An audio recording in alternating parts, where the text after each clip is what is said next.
ಎಲ್ಲ ಸುಳ್ಳು ಸುಳ್ಳೇ ಸುಳ್ಳು ಈ ಭೂಮಿ ಮ್ಯಾಲೆ ಎಲ್ಲ ಸುಳ್ಳು ನಾನು ಸುಳ್ಳು ನೀನು ಸುಳ್ಳು ಅವನು ಸುಳ್ಳು ಇವನು ಸುಳ್ಳು ನಾನು ಸುಳ್ಳು ನೀನು ಸುಳ್ಳು ಅವನು ಸುಳ್ಳು ಇವನು ಸುಳ್ಳು ಬ್ರಹ್ಮ ಗೀಚಿದ ಹಣೆ ಬರ ಸುಳ್ಳು ಸೃಷ್ಟಿಕರ್ತಾವ ಮೊದಲೇ ಸುಳ್ಳು ಸುಳ್ಳೇ ಸುಳ್ಳು ಈ ಭೂಮಿ ಮ್ಯಾಲೆ ಎಲ್ಲ ಸುಳ್ಳು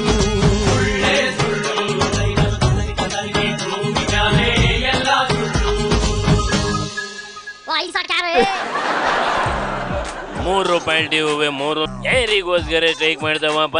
ರೈತ ಬರ್ದಲ್ಲ ಅವನಿ ಸಾಲ ಮನ್ನಾ ಮಾಡಿ, ಕುಡಿಯಕ್ ನೀರಿಲ್ಲ ನೀರಿನ ವ್ಯವಸ್ಥೆ ಮಾಡಿ, ವಯಸ್ಸಿರೋ ಉಡ್ಲಿಗೆ ಕೆಲ್ಸ ಇಲ್ಲ ಕೆಲಸ ಸೃಷ್ಟಿ ಮಾಡಿ ಅಂತವ ಯಾರ ಸ್ಟ್ರೈಕ್ ಮಾಡ್ತಾವ್ರೆ ಹೆಂಗ್ಲೆ? ಅಯ್ಯ ಅಂತದೇನು ಇಲ್ಲ ಕಣ, ನಮ್ಗೆ ಅಧಿಕಾರ ಸಿಗ್ತಾರೆ ಬರಗೆಟ್ಟಿದೀವಿ, ನಿರುದ್ಯೋಗಿಗಳಾಗಿದ್ದೀವಿ. ಅದಕ್ಕೆ ಈ ಸತಿ ಬಿಡೋದ್ ಬೇಡ, ಹೋರಾಟ ಮಾಡೋದಾಗ್ಲಿ ಹೊಡೆದಾಟ ಮಾಡೋದಾಗ್ಲಿ ಅಧಿಕಾರ ಹಿಡಿಲೇಬೇಕು ಅಂತ ತೊಡೆ ತಟ್ಟಿ ಬೀದಿಗಿಳಿದಬೇಕನ.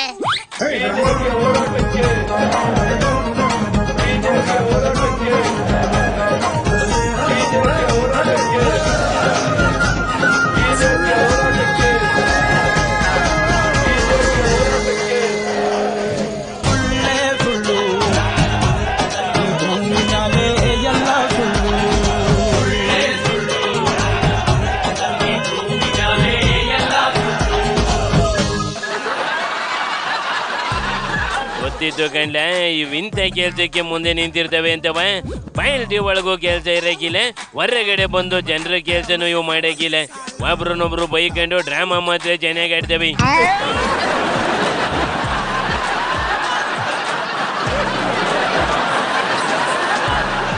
ಫಸ್ಟಿಗೆ ಇಷ್ಟು ಬೇಜಾರ ಹೆಂಗ್ಲಣ್ಣ, ಇನ್ನು ಹೇಳಕತ್ತೆ ಸುಮಾರು ಬೇಕನ.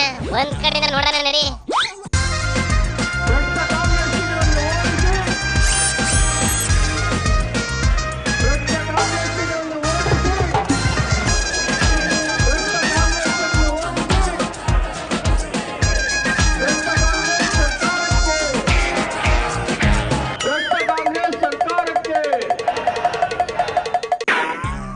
ಏನ್ಲ ಯಡಿಯೂರು ಸಂಗಡಿಗರನ್ನ ಕಟ್ಕೊಂಡು ಸ್ಟೇಜ್ ಶೋ ಕೊಡ್ತೈತೆ?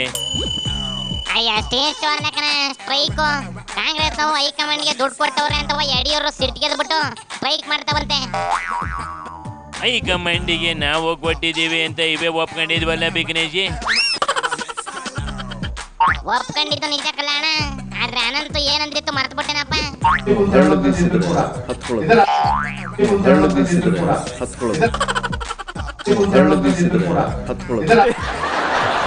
ಹಳ್ಳ ಬೀರ್ಸ್ರೆ ಹತ್ಕೊಂಡ್ಬಿಡ್ತದೆ ಅಂತಪ್ಪ ಅನಂತು ಹೇಳ್ಕೊಟ್ಟಿದ್ದ. ಯಡಿಯೂರು ತಪ್ಪದೆ ಮಾಡಕ್ ಬಂದೈತೆ ಕಣ, ಅದಕ್ಕೆ ಹೆಂಗೆಲ್ಲ ಒಟ್ಟಿಗೆ ಕರ್ಕೊಂಡ್ ಬಂದು ಹಳ್ಳು ಬೀಸ್ತೈತೆ.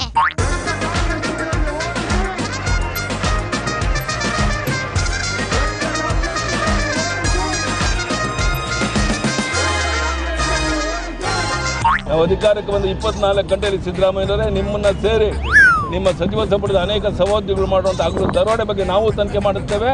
ಸತ್ಯಸಂಚಿಗಳನ್ನು ಜನತೆಗೆ ಬಯಲು ಮಾಡ್ತೇವೆ. ಯಾರು ಅಪರಾಧಿಗಳು ಅನ್ನೋದನ್ನ ತೀರ್ಮಾನ ಮಾಡಲಿ ರಾಜ್ಯದ ಜನ. ಮೋದಿ ಸಾಹೇಬ್ರು ಹಿಂಗೆ ಹೇಳಿದ್ರು ಕಣಪ್ಪ. ಅಧಿಕಾರಕ್ಕೆ ಬಂದ ವಾರದೊಳಗಡೆ ಗಾಂಧಿ ಫ್ಯಾಮಿಲಿನ ಜೈಲಲ್ಲಿ ಕೊಂಡ್ರಿಸಿ ಉಪ್ಪಿಟ್ಟು ತಿನ್ನಂಗೆ ಮಾಡ್ಬಿಡ್ತೀನಿ ಅಂತವ. ಈಗ ಯಡಿಯೂರು ವ್ಯಾಜ್ಞೆ ಹೇಳ್ತೈತಿ. ಹೋಗ್ಲಿ ಸಿದ್ದಣ್ಣ ಏನಂತ ಇದಕ್ಕೆ? ಅಧಿಕಾರಕ್ಕೆ ಬಂದ್ರೆ ಯಡಿಯೂರಪ್ಪನೇ ಮಹಾಭ್ರಷ್ಟ ಈ ದೇಶದಲ್ಲಿ. ಬಹುಶಃ ಭಾರತ ದೇಶದಲ್ಲಿ ಯಾರಾದರೂ ದೊಡ್ಡ ಭ್ರಷ್ಟ ಇದ್ರೆ ಇಟ್ಸ್ ಮಿಸ್ಟರ್ ಯಡಿಯೂರಪ್ಪ. ಹಾಗಾಗಿನೇ ಈ facing 20 cases. What moral right he has to speak on others? Tell me, has he got any moral right against corruption?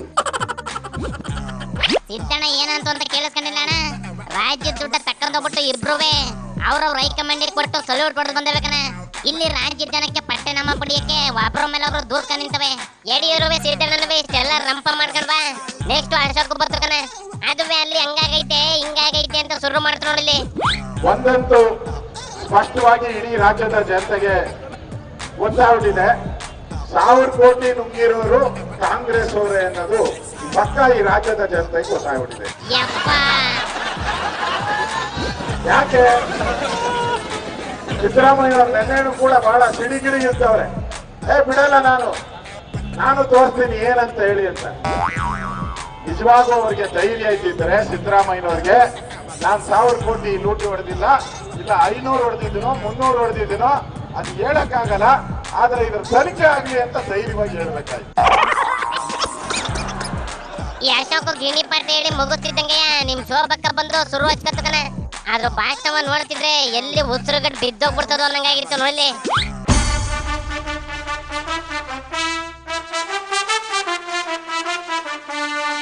ನನ್ನ ಮನೆಯಲ್ಲಿ ಇಷ್ಟು ದುಡ್ಡು ಸಿಕ್ಕಿದೆ ಅನ್ನುವಂತ ವಿಚಾರ, ನನ್ನ ಮನೆಯಲ್ಲಿ ಚಿನ್ನ ಸಿಕ್ಕಿದೆ ಅನ್ನುವಂತ ವಿಚಾರ ಯಡಿಯೂರಪ್ಪನವರಿಗೆ ಯಾರು ಮಾಹಿತಿಯನ್ನು ಕೊಟ್ಟರು ಅನ್ನುವಂತ ಪತ್ರವನ್ನ ಇನ್ಕಮ್ ಟ್ಯಾಕ್ಸ್ ಮತ್ತು ಇಡಿಗೆ ಗೋವಿಂದರಾಜ್ ಅವರು ಬರೆದಿದ್ದಾರೆ ಅನ್ನುವಂತ ಮಾಹಿತಿ ಇದೆ. ಅಂದ್ರೆ ಏನರ್ಥ ಸ್ವತಃ ಗೋವಿಂದರಾಜ್ ಅವರು ಅವರ ಮನೆಗೆ ರೈಡ್ ಆಗಿರೋದು, ಅವರ ಮನೆಯಲ್ಲಿ ಸಿಕ್ಕಿರುವ ಡೈರಿ, ಅವರ ಮನೆಯಲ್ಲಿ ಸಿಕ್ಕಿರುವಂತಹ ಹಣದ ಬಗ್ಗೆ ಒಪ್ಕೊಂಡಿದ್ದಾರೆ ಅಂತ ಅರ್ಥ ತಾನೆ.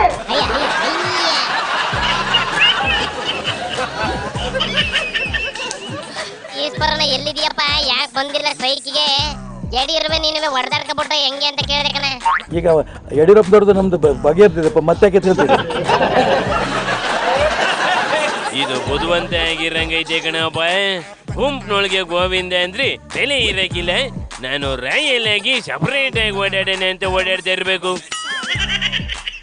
ಏನೋ ಕಾರಣಕ್ಕನ ಒಳಗೆ ಹೊತ್ಕೊಂಡು ಉರಿತೈತೆ. ಆದ್ರೆ ಫಸ್ಟ್ ಎಲೆಕ್ಷನ್ ಗೆಲ್ಲನ, ಆಮೇಲೆ ಕುರ್ಚಿ ಕಿತ್ತಾಟ ಇದ್ದಿದ್ದೆಯ ಮಾಮೂಲಿ. ಫಸ್ಟ್ ಕಿತ್ತಾಡಿದ್ರೆ ಯಾರಿಗೆ ಏನು ಸಿಗಕ್ಕಿಲ್ಲ ಅಂತ ಮಾತಾಡ್ಕೊಂಡ್ರಂಗವೆ. ಇವೇನು ಹಿಂಗೆ ರೋಡ್ ಶೋ ಕೊಟ್ಟು ಓದಕನ. ಇವುಗಳ ಸರ್ತಿ ಮುಗಿತಿದ್ದಂಗೆಯ JDS ನವ್ ಬಂದು ಮೈ ಕಿಳ್ಕೊಂಡು ನಿಂತ್ಕೊಂಡವೆ. ಒಂದ್ ಬ್ರೇಕ್ ತಗ, ಆಮೇಲೆ ತೋರಿಸ್ತೀನಿ ಆಟವ.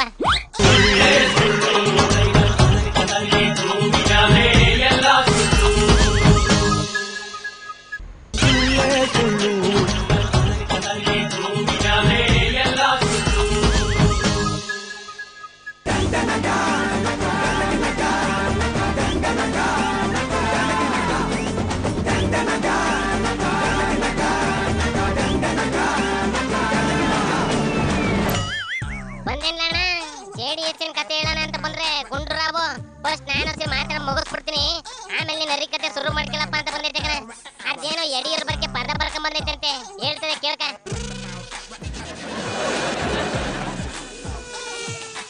ಯಡಿಯೂರಪ್ಪನವ್ರು ಮಾತಾಡ್ತಕ್ಕಂಥದ್ದು ಕೇಳಿದಾಗ ನನಗನ್ಸುತ್ತೆ, ನಿನ್ನೆ ಎಲ್ಲೋ ಒಂದು ಕಡೆ ನಾನು ಒಂದ್ಸಲ ಆರೋಪ ಮಾಡಿದ್ದೆ, ಸ್ವಲ್ಪ ಅವರು ಮಾನಸಿಕ ಅಸ್ವಸ್ಥರಾಗಿದ್ದಾರೋ ಎಲ್ಲೋ ಸ್ವಲ್ಪ ಚೆಕಪ್ ಮಾಡ್ಕೊಳ್ಬೇಕು ಅಂತ ಹೇಳಿದ್ದೆ.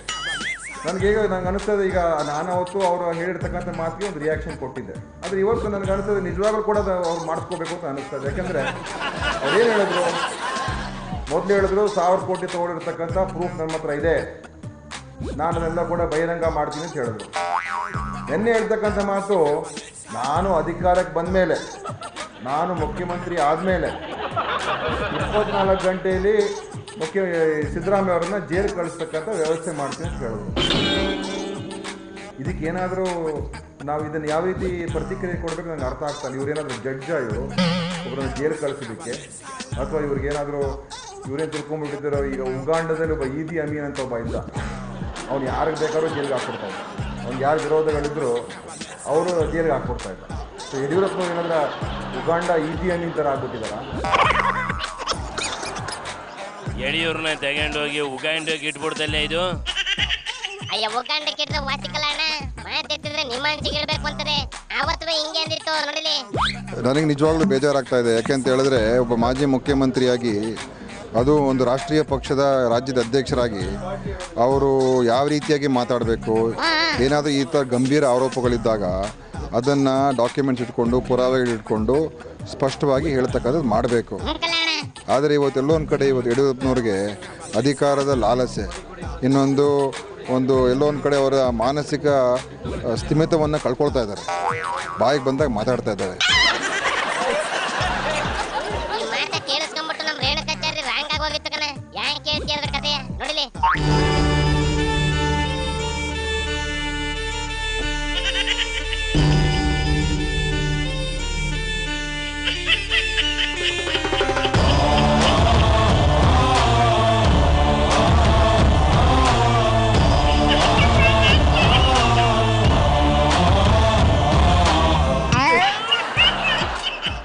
ಹೊನ್ನಳ್ಳಿ ಓರಿಕರ್ರೆ ಅವರು ಮಾಡಬೇಕು ಪಾದ.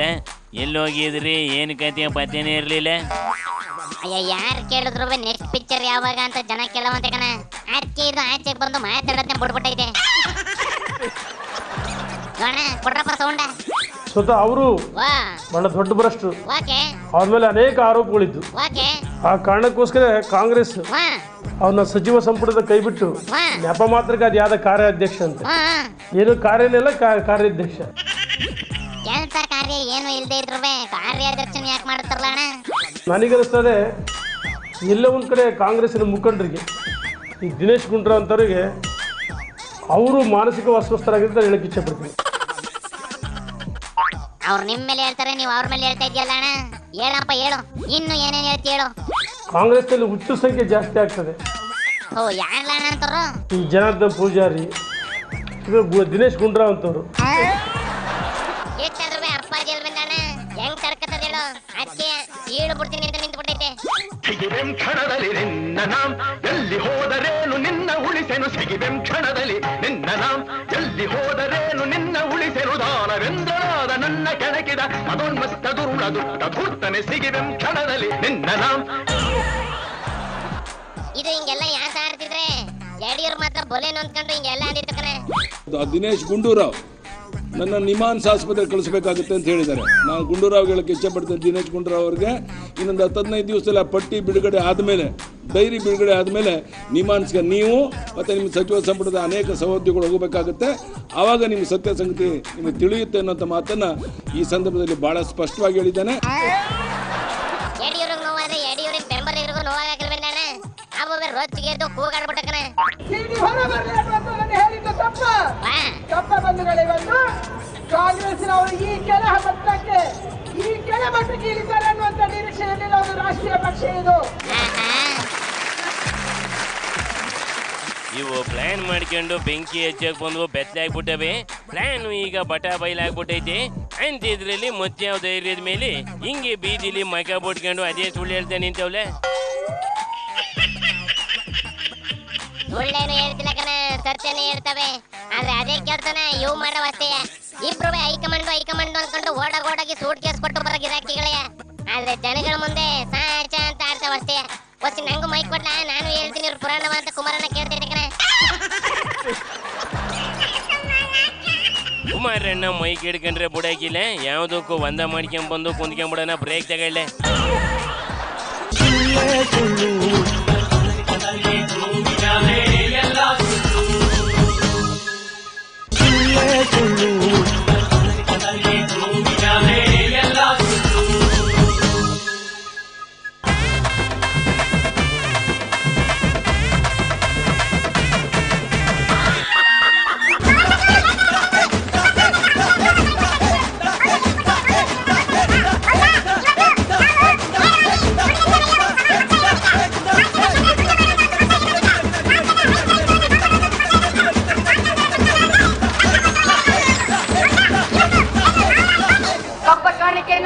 ಕಳಿಸ್ಕೊಡ್ತಾರೆ ಅಂತೇಳಿ ಸನ್ಮಾನ್ಯ ಯಡಿಯೂರಪ್ಪನವರು ಹೇಳ್ತಾ ಇದ್ರು.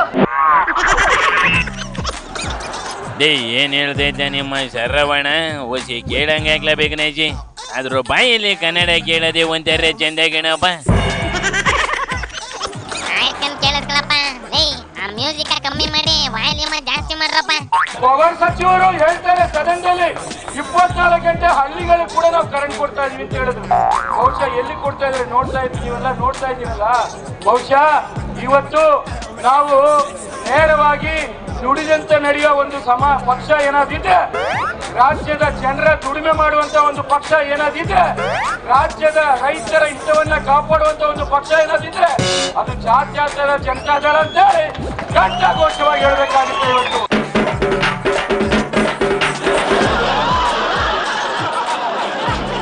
ಬಹುಶಃ ಇವತ್ತು ಏನು ಸಾವಿರಾರು ಕೋಟಿ ಕಪ್ಪ ಕಾಣಿಕೆಯನ್ನ ಕಳಿಸ್ಕೊಡ್ತಾ ಇದೀವಿ ಅಂತೇಳಿ ಸನ್ಮಾನ್ಯ ಯಡಿಯೂರಪ್ಪನವರು ಹೇಳ್ತಾ ಇದ್ರು. ಬಹುಶಃ ಅವರು ಇಡಿನೂ ಬಿಡ್ತಾರೆ, ಒಂದು ಕಡೆ ಸಿದ್ದರಾಮಯ್ಯನವರು ಸಿಡಿನೂ ಬಿಡ್ತಾರೆ. ಓಹೋ, ಏನ್ಲ ಯಾರೋ ಮಾತಾಡೋದು ಕಲಿಸ್ಬಿಟ್ಟವ್ರು. ಇದಕ್ಕೆ ಡೈಲಾಗ್ ಬೇರೆ ಹೊಡಿತೈತಿ. ಅದೆಂತದೋ ಹೇಳ್ತಲ್ಲ, ಇಡಿ ಸಿಡಿ ಬಿಡಿ ಅಂತ. ಅದನ್ನ ಇನ್ನೊಂದ್ಸತಿ ಹೇಳುವಲ್ಲ, ಕೇಳಕ್ ಒಳ್ಳೆ ಆನಂದವಾಗೈತಿ. ಸನ್ಮಾನ್ಯ ಯಡಿಯೂರಪ್ಪನವರು ಹೇಳ್ತಾ ಇದ್ರು ಬಹುಶಃ ಅವರು ಇಡಿನೂ ಬಿಡ್ತಾರೆ, ಒಂದು ಕಡೆ ಸಿದ್ದರಾಮಯ್ಯನವರು ಸಿಡಿನೂ ಬಿಡ್ತಾರೆ. ಕೇಳಿಸ್ಕೊಂಡಿಲ್ಲ ಈಗ ನೀನ್ ಮುಂದುವರ್ತಪ್ಪ ಶರವಣ. ಸನ್ಮಾನ್ಯ ಯಡಿಯೂರಪ್ಪನವರು ಹೇಳ್ತಾ ಇದ್ರು ಬಹುಶಃ ಅವರು ಇಡಿನೂ ಬಿಡ್ತಾರೆ, ಒಂದು ಕಡೆ ಸಿದ್ದರಾಮಯ್ಯನವರು ಸಿಡಿನೂ ಬಿಡ್ತಾರೆ. ಇಲ್ಲಿ ಯಾರು ತಪ್ಪು ಯಾರು ಇಲ್ಲ ಅನ್ನೋದನ್ನ ಜನರ ಮುಂದೆ ತನಿಖೆ ಮಾಡುವ ಮುಖಾಂತರ ಮಾತ್ರ ಅಲ್ಲ, ಒಂದು ಬಾರಿ ಸಿದ್ದರಾಮಯ್ಯನವರಿಗಾಗ್ಲಿ ಯಡಿಯೂರಪ್ಪನವರಿಗಾಗ್ಲಿ ಅನಂತಕುಮಾರ್ಗಾಗ್ಲಿ ಒಬ್ಬರು ಪರೀಕ್ಷೆ ಮಾಡಿಬಿಟ್ರೆ ಎಲ್ಲ ಸರ್ವೋಗುತ್ತೆ ಅಂತ ಹೇಳಿ ನನ್ನ ಭಾವನೆ. ಸಿದ್ದರಾಮಯ್ಯನವರಿಗಾಗ್ಲಿ ಯಡಿಯೂರಪ್ಪನವರಿಗಾಗ್ಲಿ ಅನಂತಕುಮಾರ್ಗಾಗ್ಲಿ ಒಬ್ಬರು ಪರೀಕ್ಷೆ ಮಾಡಿಬಿಟ್ರೆ ಎಲ್ಲ ಸರ್ವೋಗುತ್ತೆ ಅಂತ ಹೇಳಿ ನನ್ನ ಭಾವನೆ. ಸಖತ್ತಾಗಿ ಮಾತಾಡದೆ ಏನು ನಾವು ಎಲ್ಲ ಮಾಡ್ತೀವಿ ಅಂತ ಹೇಳಿ ಅಧಿಕಾರಕ್ಕೆ ಬರೋ ಮುಂಚೆ ಏನೇನು ಅವ್ರು ಹೇಳಿ ಅಧಿಕಾರವನ್ನು ಹಿಡಿದ್ರು. ಏನು ವಿದೇಶದಲ್ಲಿ ಇರತಕ್ಕಂತ ಕಪ್ಪಣವನ್ನ ಹೊರಗಡೆ ತರ್ತೀನಿ ಅಂತ ಹೇಳಿದ್ರು ಸ್ವಾಮಿ. ಭ್ರಷ್ಟಾಚಾರವನ್ನ ನಿರ್ಮೂಲನೆ ಮಾಡ್ತೀನಿ ಅಂತ ಹೇಳಿದ್ರು. ವರ್ಷಕ್ಕೆ 1 ಕೋಟಿ ಉದ್ಯೋಗವನ್ನ ಸೃಷ್ಟಿ ಮಾಡ್ತೀನಿ ಅಂತ ಹೇಳಿದ್ರು. ಎಲ್ಲೂ ಹೋಗಿದೆ ಸ್ವಾಮಿ ನರೇಂದ್ರ ಮೋದಿ ಅವರೇ? ಏನು ಹೇಳಿದ್ದೀವಿ ನೀವು? ಬೈಲೋ ಬೆಗಣೋ ಇರ್ತೀನಿ, ನಿಮ್ಗೆ ಏನ್ ಬೇಕೋ ನಾನು ಮಾಡ್ತೀನಿ ಅಂತ ಹೇಳಿದ್ರಿ. ಏನ್ ಆಗ್ತಾ ಇದೆ? ಇವತ್ತು ನನ್ನ ಅಕ್ಕ ತಂಗಿರಿಂದ ಕೂತಿದ್ದಾರೆ. ಅವರ ಅಕ್ಕಿ ಬೆಳೆಯಲ್ಲಿ ಸಣ್ಣ ಪುಟ್ಟ ದುಡಿಮೆ ಮಾಡಿ ಉಳಿಸಿಟ್ಟಿರತಕ್ಕಂತ ದುಡ್ಡನ್ನು ಕೂಡ ಅವರು ಕೆಲಸಕ್ಕೆ ಖರ್ಚು ಮಾಡಕ್ಕೆ ಬಳಕೆ ಮಾಡಕ್ಕೆ ಆಗ್ತಾ ಇಲ್ಲ. ಅಂತ ಪರಿಸ್ಥಿತಿನ ಇವತ್ತು ನೀವು ತಗೊಂಡ್ಬಂದು ಇಟ್ಟಿದ್ದೀರಿ. ಹೆಂಗಣ್ಣ ನಮ್ ಸರ್ವಣ JDS ಅಲ್ಲಿ ಭಾಷಣ ಮಾಡವಿಲ್ಲ ಅಂತಿದಿಲ್ಲಪ್ಪ. ನೋಡು ಕಲ್ತ್ಕ ಭಾಷಣ ಸಾಕು ಕುಂತ್ಕೊಳ್ಳ. ಕುಮಾರಣ್ಣ ಮಾತಾಡ್ಲಿ ಅಂದ್ರು ಮೈ ಕೊಡದಲ್ಲ ಭಾಷಣ ಚೊಚ್ಚಲ್ಲ ಇತ್ತು ಕಣ.